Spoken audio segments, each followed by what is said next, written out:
Hello. Oh, anong oras na? Kasal ka pala ngayon.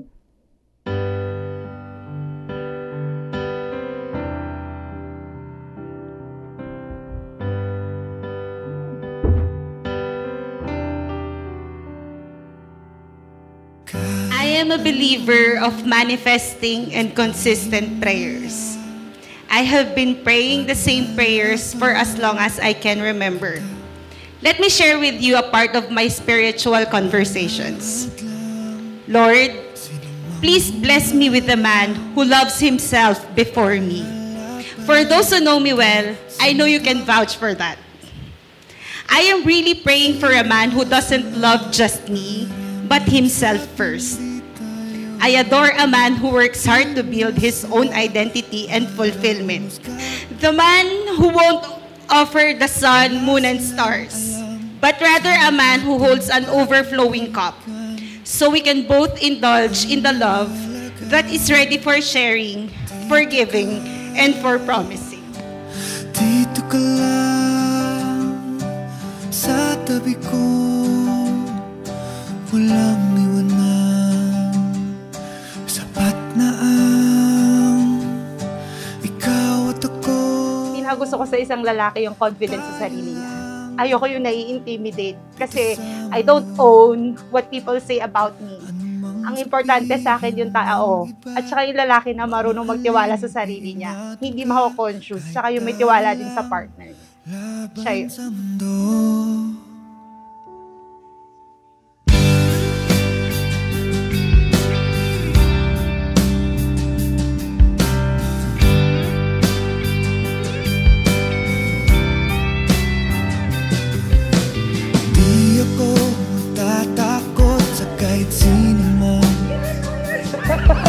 Alam mo gagawin na? What? Woo! Isuot mo, tatanggalin ko. Belt now, latigonator. What? OMG, yan. Practice mo latigo. Yun, pabango. Sauvage. Woo! Mahal, thank you. See you later. Woo! I'm feeling a bit of lost words right now on how to say it. My mind and heart is astonished. But allow me to express this. Crush kita noon. Today, standing here with you, I am overwhelmed with gratitude and joy. You are the one.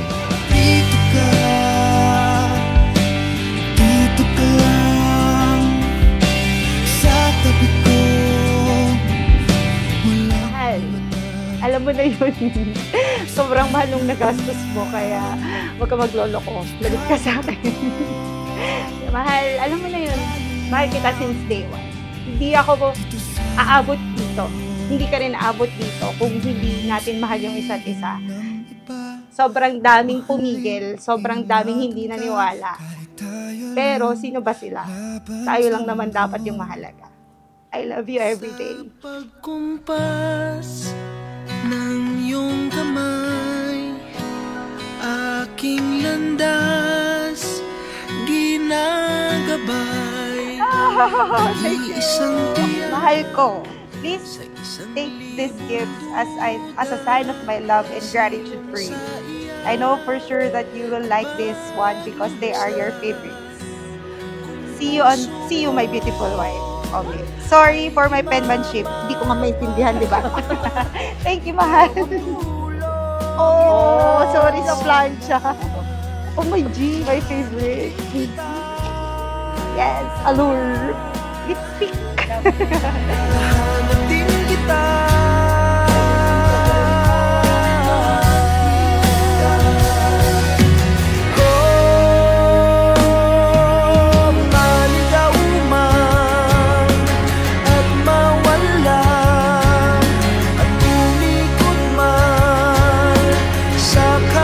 When I look back on our journey together, I am reminded of our countless moments that brought us to this day. The shared dreams, the laughter that fills our days, and more importantly, our fights and quarrels that turn into a better we. You may not be the malambing na babae that I wanted, you know that. but your love language says it all.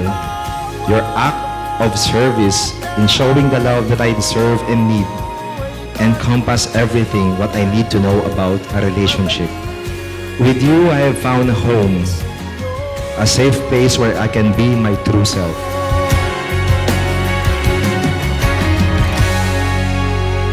Kay tagal nang lumulutang Mahal, can imagine na darating tayo sa point na ganito, and you know how happy I am to be in this day. Sobrang saya ko and blessed. So, alam mo naman kung paano tayo nagsimula. At siyempre, dito na tayo magtatapos sa wedding na to. So, I'm so happy. This is our certainty. I will no longer be the princess I always claimed to be. Together, we will build our own castle. You are my king. I should be your only queen. And this is our fairy tale. I promise to stand by your side through challenges we may face, to hold your hand and face them together as partners and equals. maligaw man at mawala at umikot man sa kawalan kahit You make me a better man, and I'm so lucky to call you my loving wife. I love you with all my heart, and my love for you is a blessing. I vow to be with you and for you forever, and to love you every day for the rest of my life with the same passion as I do today. Here's to our forever, mahal ko. ang bawat daan ko ay patungo pabalik sa'yo. Thank you, Mahal, for trusting me, for settling with my tough love language, for always believing in me, and for staying with me. As I always say, bawal maghiwalay. Know that whenever I am pushing you harder, it's because I see you better. Whenever I ask you to do more, it's because I know you can. Mukha lang akong kontrabida, but I assure you, I will always be your number one fan. I will support, believe, and continue to nurture all your possibilities because I am seeing the parts of you that you are not confident about. I am always proud of what you do, and I have faith in you. I love you every day.